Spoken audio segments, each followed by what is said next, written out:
కాదు, దేవుడు లేకపోతే అంతా నాశనం. నువ్వు లేకపోయినా నడుతుంది. నేను ఎప్పుడు చెప్తాను, నేను లేకపోతే నాకంటే మంచిని తెచ్చి పెడతాడు ఆయన. నేనైనా పెద్ద అదే పనికిరానోడిని.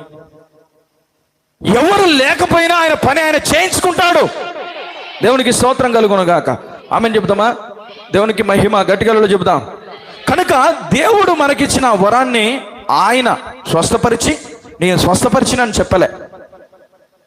కానీ మనం ఏం చెప్తాం?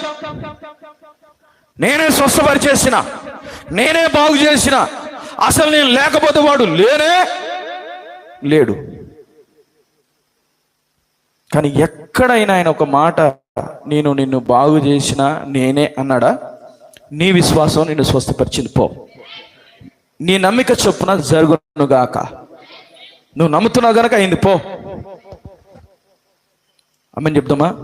హల్లెలూయా. కనుక దేవుడు మనకు ఒక వరమునిచ్చిన